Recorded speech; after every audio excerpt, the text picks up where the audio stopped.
Vamos lá, vamos para a correção então de direito constitucional. Antes disso, interessante seria esse pensamento aqui, ó. Lógico, passa na cabeça de todos nós. Pensamento para reflexão. Acho que o mundo seria mais justo se eu já tivesse nascido o quê, pessoal? Nomeado, né? Mas não tem problema não, essa nomeação vai acontecer. Bora lá.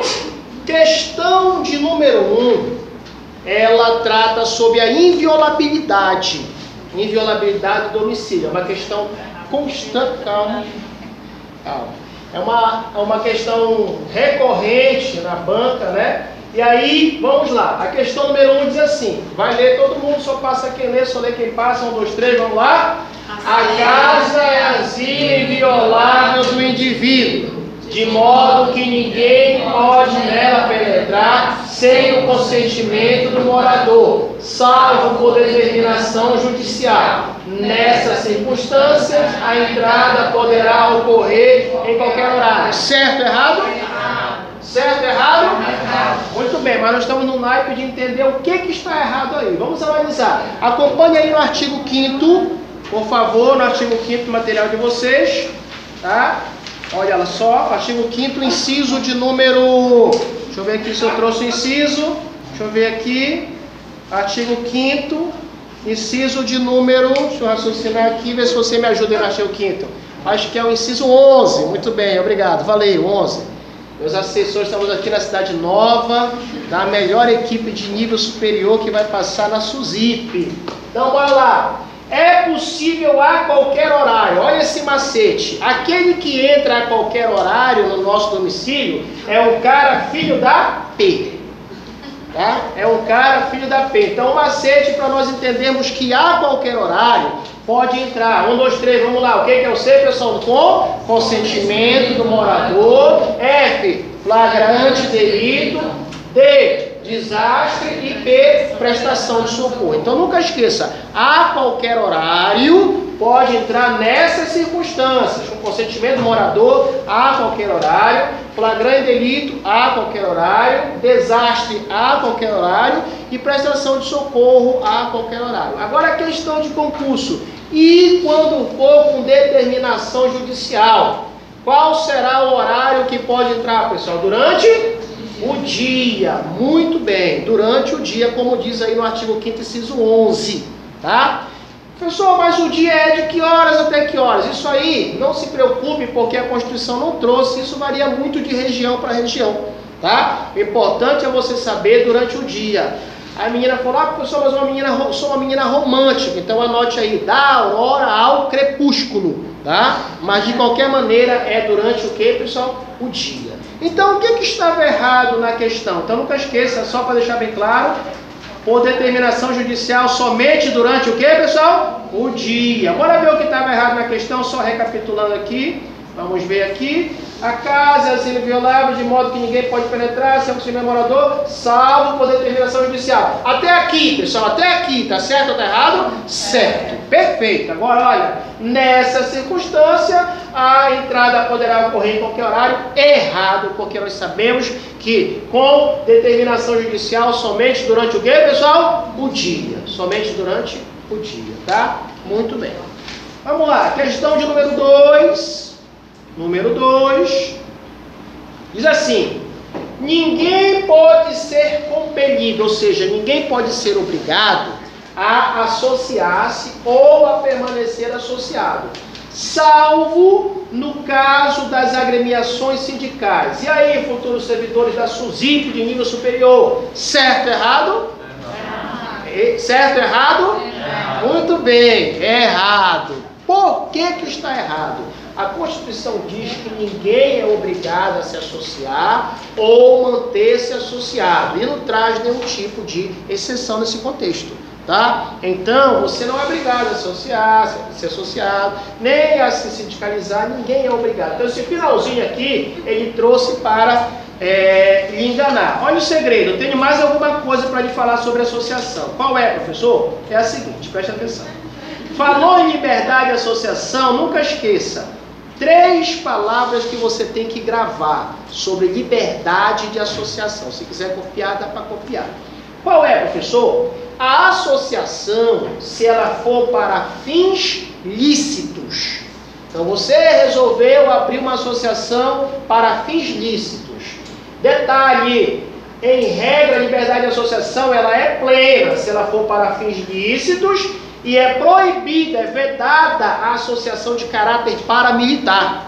O que é, professor, associação de caráter paramilitar? Aquela associação que vai ser criada para atuar paralelamente, por exemplo, à polícia militar. Não, tá? A ostensividade e a segurança pública é da polícia militar. Então não pode aí haver, tá, uma associação de caráter paramilitar, ou seja, mesmo com a questão das Forças Armadas, não pode haver, tá? Então, resumindo, a associação, ela é para fins lícitos? Sim. A associação não é de caráter paramilitar? Sim. Então, o Estado não pode intervir. Olha o segredo.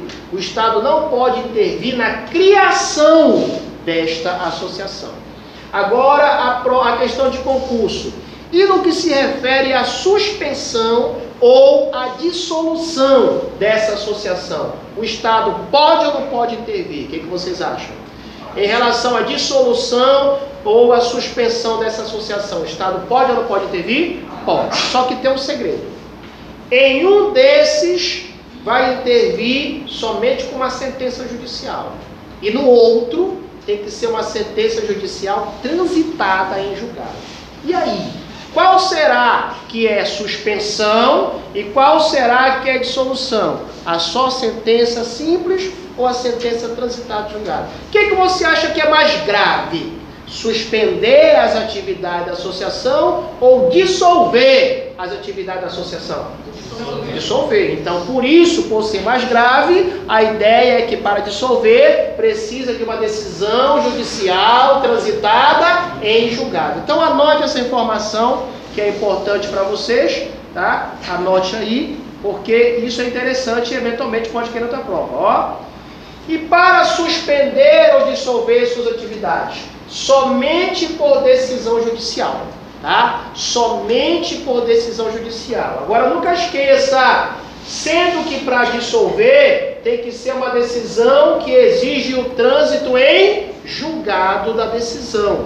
O que significa, professor, o trânsito em julgado da decisão? É uma decisão judicial que não cabe mais nenhum tipo de recurso.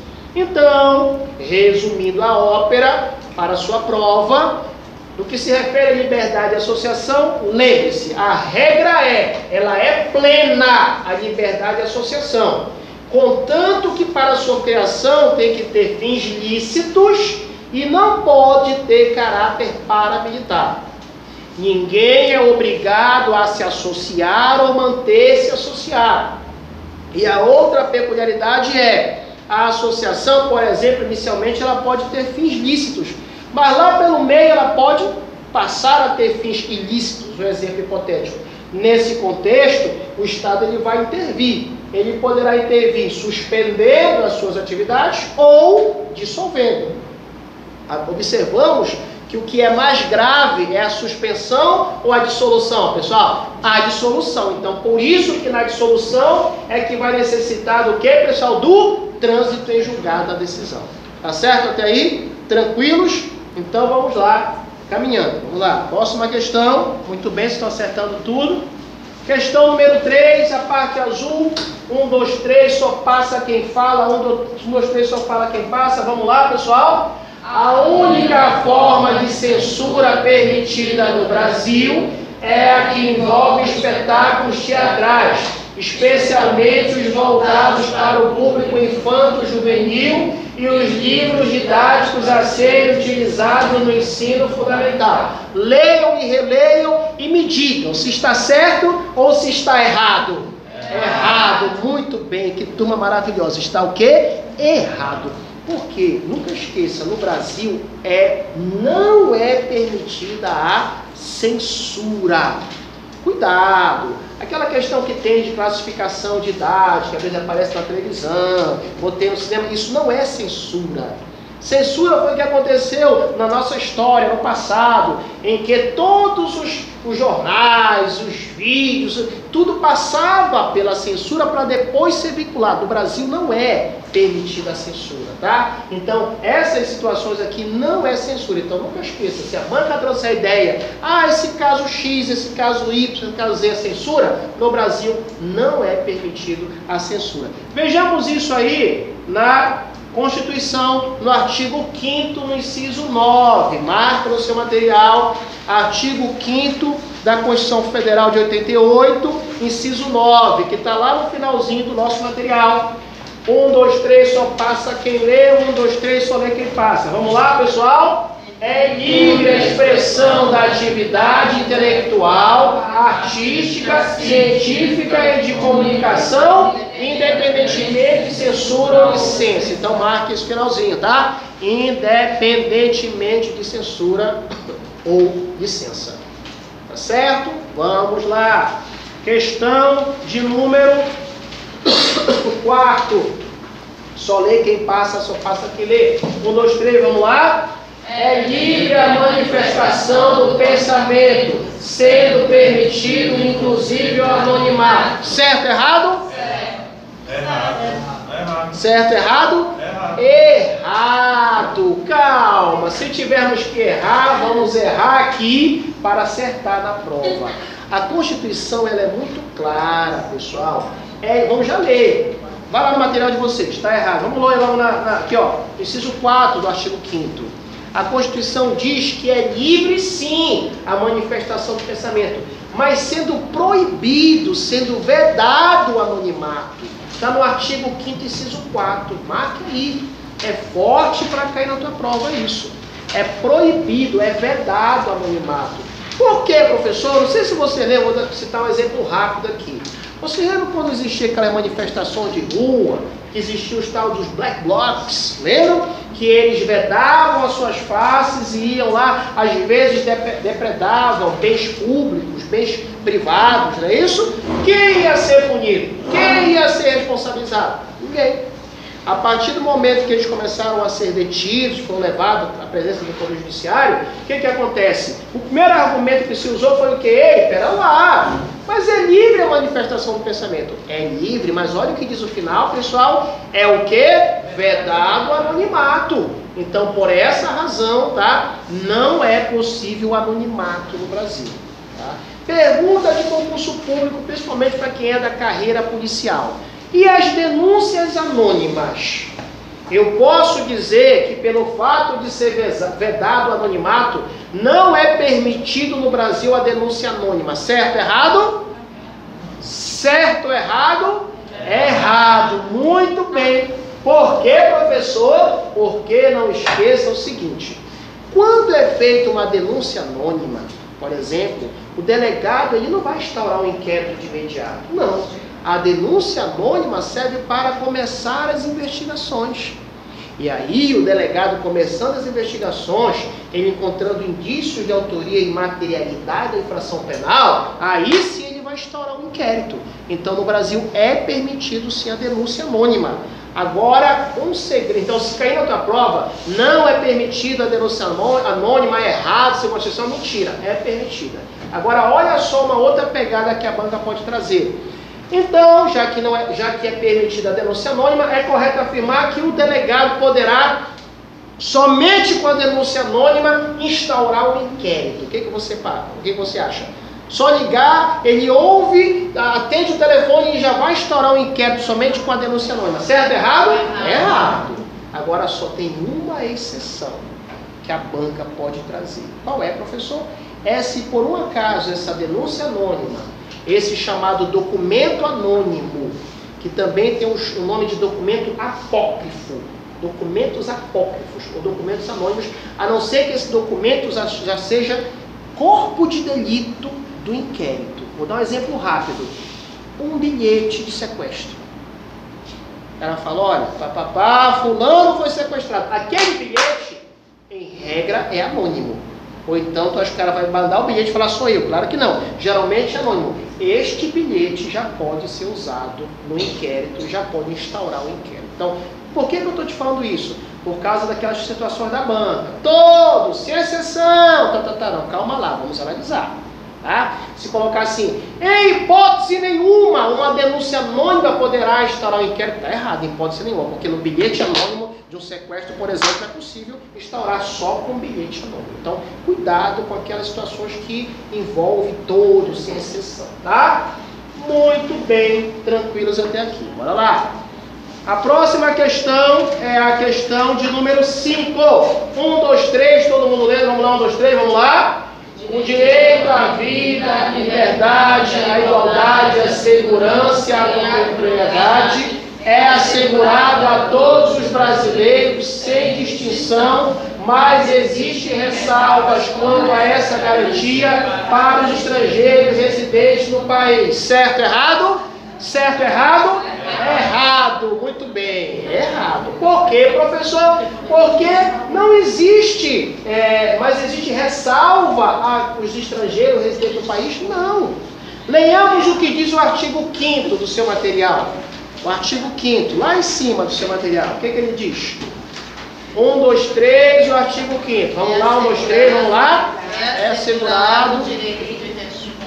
Não, o artigo 5º caput. A cabeça do artigo 5º, tá? Todos são iguais perante a lei, sem distinção de qualquer natureza. Marque! Garantindo-se aos brasileiros e aos estrangeiros residentes no país. Pronto, marque aí que os titulares dos direitos fundamentais são, tá aí, os brasileiros e os estrangeiros residentes no país. Só que eu quero trazer mais uma peculiaridade para você anotar aí no seu material. O que é, professor? O Supremo Tribunal Federal, tá aqui, acabamos de ver, né? Vocês marcaram, né? Garantindo-se aos brasileiros e aos estrangeiros residentes do país. Só que o Supremo Tribunal Federal, que é o guardião da Constituição, ele ampliou a titularidade dos direitos fundamentais.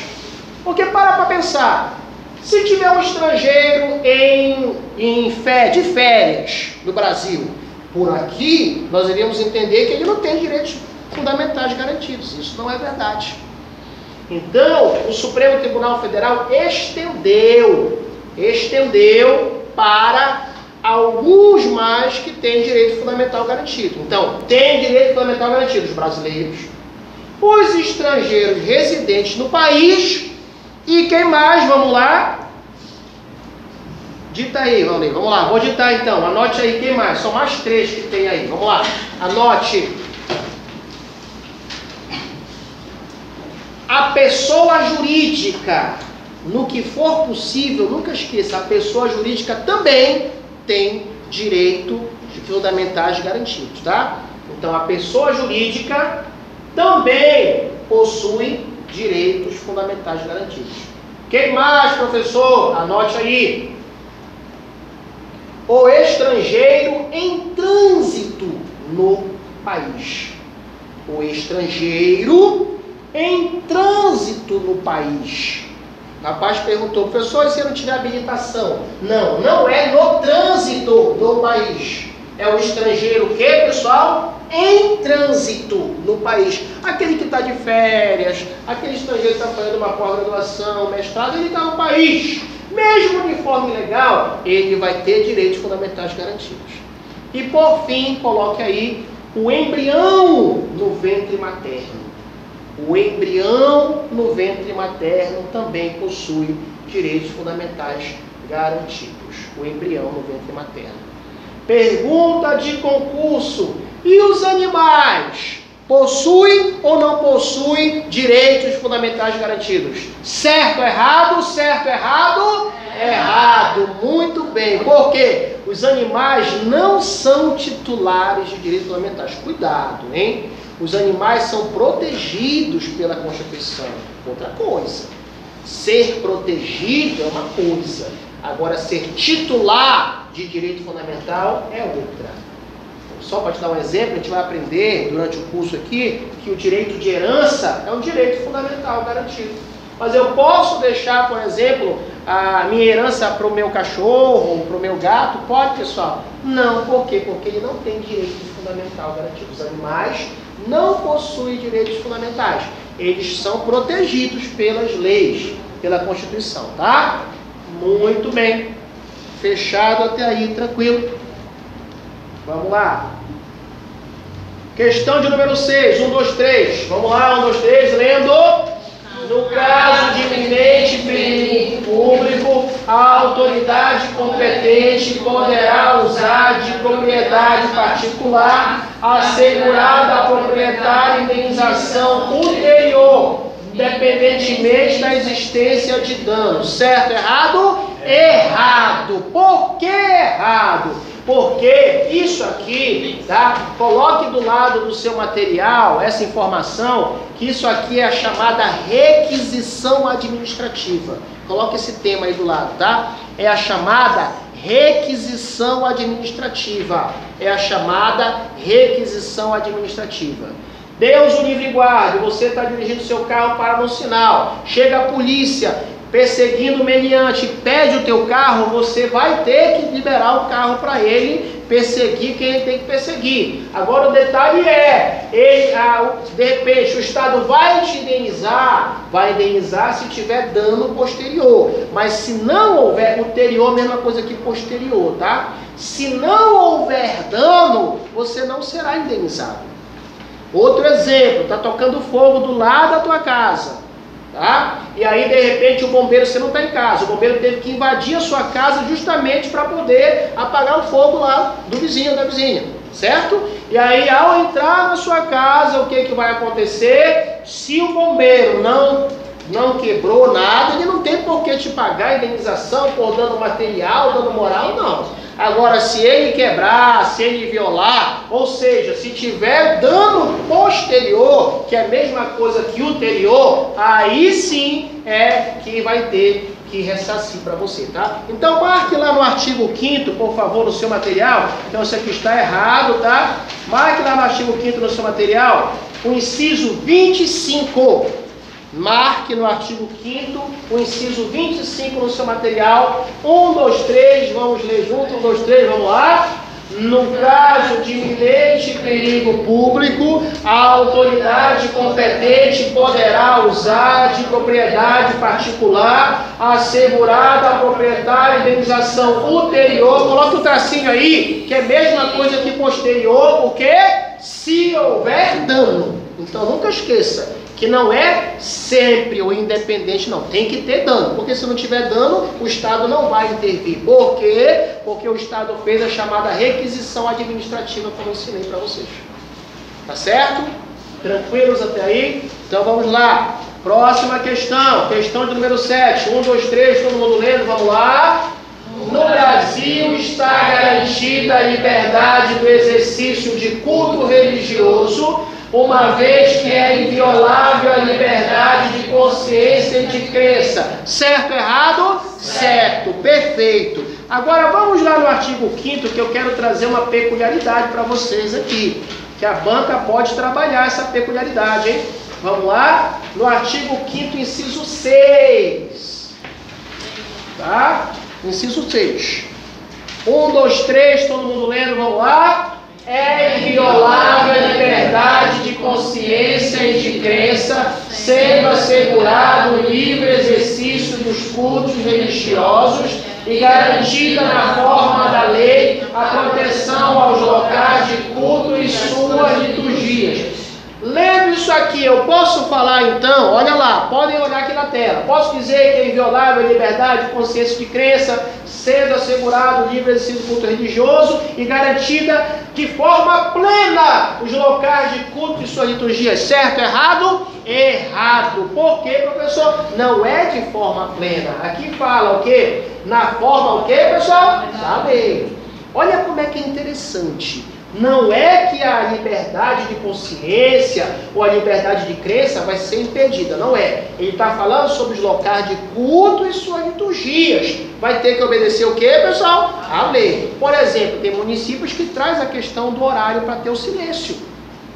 Não é porque a pessoa está fazendo culto e a liturgia do seu culto que ele não vai ter que respeitar. Vai ter que respeitar. E é no momento que ele vai respeitar, também não é que o Estado esteja invadindo a sua liberdade de consciência e de crença. Não é isso.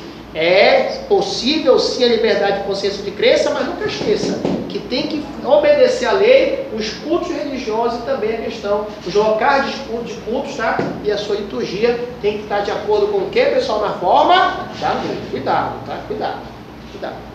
Muito bem. Vamos lá. Questão de número 8.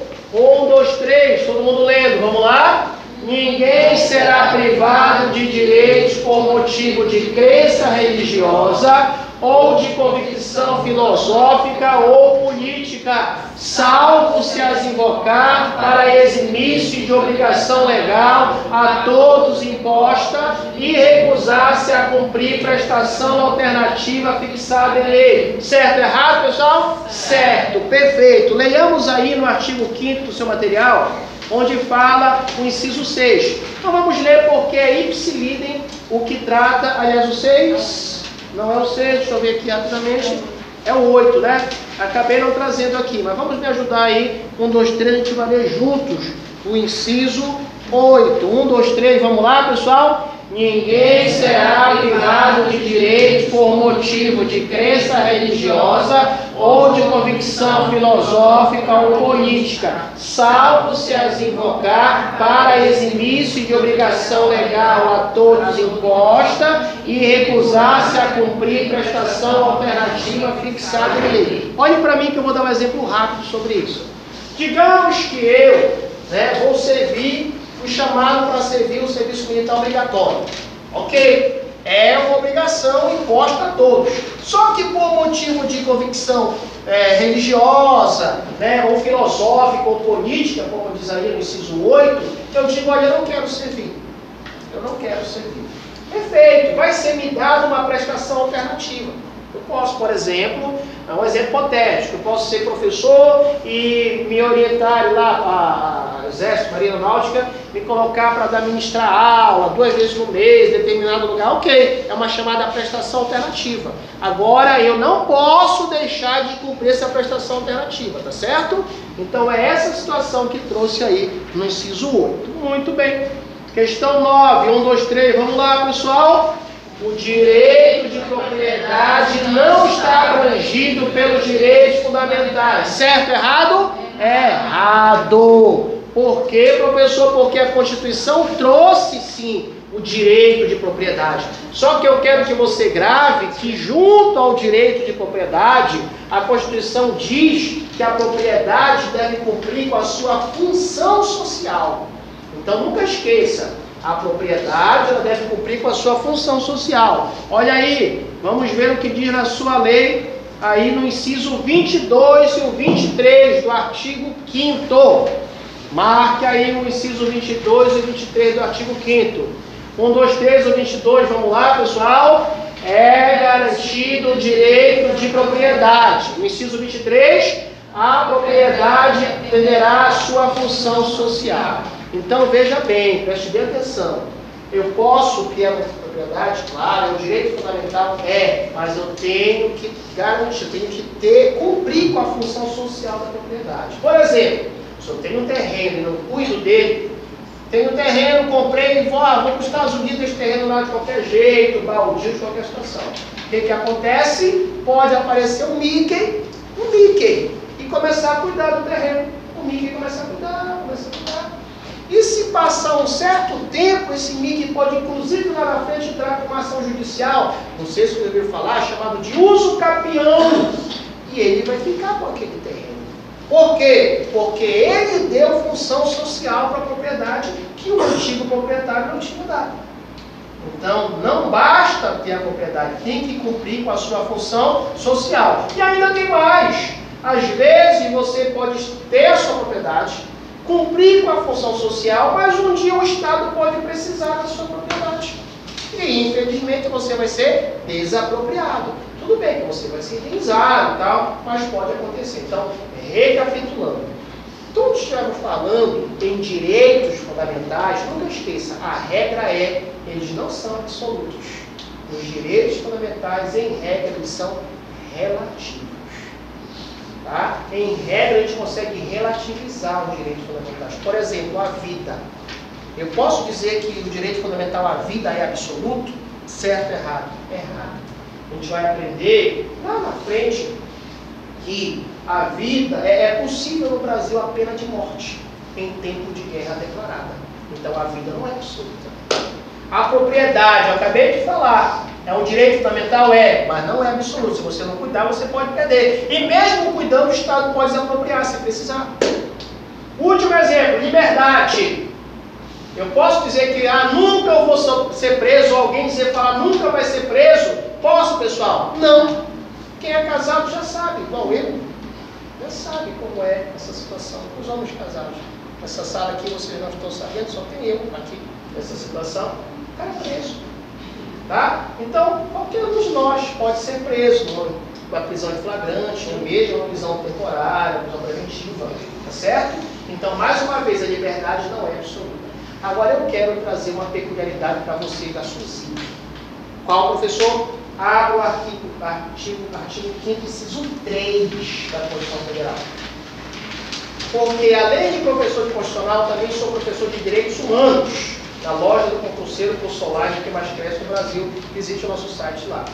Então, além disso, eu sou professor de direitos humanos e direitos constitucional, direito penal militar, processo penal militar e assim por diante. E olha o que eu vou te falar. Eu nunca vi uma questão que trouxesse uma exceção para esse inciso 3. E por que, professor, o senhor está mandando eu, da SUSIP, marcar, futuro servidor da SUSIP, marcar? Porque vocês estarão lidando com as pessoas encarceradas. Inclusive, a lei, a resolução número 1, conjunto de 2014, que trata de LGBT, do acolhimento LGBT, ele traz esse inciso 3 também como fundamento da Constituição. Diz que no Brasil não é permitida a tortura, pode ver no inciso 3. Não é permitido o tratamento desumano e não é permitido o tratamento o quê, pessoal? Degradante. O que o examinador pode fazer nessa prova? Vai fazer assim, ó. O direito à vida é um direito fundamental. Ok. Ele não é absoluto, ele é relativo porque é uma das características dos direitos fundamentais. Ok. Todavia, entretanto, no Brasil é possível, em tempo de guerra declarada, a pena de morte. Ok. O cara vai te iludindo. Não é igual aquela menina que está anos noiva e o cara não casa. Vai iludindo e tal. Aí no final ele coloca, certo? No final ele coloca, sendo que é possível a pena de morte é a tortura em tempo de guerra declarada. Certo ou errado? É errado. Aí você pensa, professor, mas o cara vai morrer mesmo? O que custa, né, torturar? Não. Não tem exceção para tortura, não tem exceção para tratamento desumano, não tem exceção para tratamento degradante. Tá certo? Fechado até aqui, né? Então vamos lá. Caminhando e cantando e seguindo a canção. Questão número 10, 1, 2, 3, só lê quem passa, só passa quem lê, 1, 2, 3, vamos lá, pessoal? O preso não tem direito à identificação dos responsáveis por sua prisão ou por seu interrogatório policial. Certo, errado? Errado. Muito bem, essa turma é excelente, soa, né, a resposta é muito grande. Nunca esqueça, futuros servidores, tudo que tratar de prisão é importante para vocês, da SUSIP, tá? E é lógico, leiamos aí no artigo 5º no seu material, por favor, tá? O inciso de número, deixa eu ver que eu sou, 64, tem que raciocinar aqui devagar, 64, tá? 64, acharam aí? Artigo 5º, inciso 64, aqui ó, LXIV, 64, tá? Marque no seu material. 1, 2, 3, todo mundo lendo, vamos lá, pessoal? O preso tem direito à identificação dos responsáveis por sua prisão ou por seu interrogatório policial. Então, o preso tem direito de saber quem prendeu e qual foi a autoridade policial que fez o seu interrogatório, tá? Então, eu quero agradecer vocês, a turma vai para o intervalo, vocês aí se inscrevam no meu canal, visite a loja do concurseiro curso online que mais cresce no Brasil e venha, por exemplo, da Cidade Nova, que tem uma equipe aqui de futuros servidores da SUSIP. Nunca esqueça, 1000 cairão ao teu lado, 10.000 cairão à tua direita, mas a tua aprovação e classificação não será atingida. Todo mundo diz o quê? Amém! Uma palma para o Senhor e que Deus abençoe. Valeu, obrigado. Vocês são maravilhosos.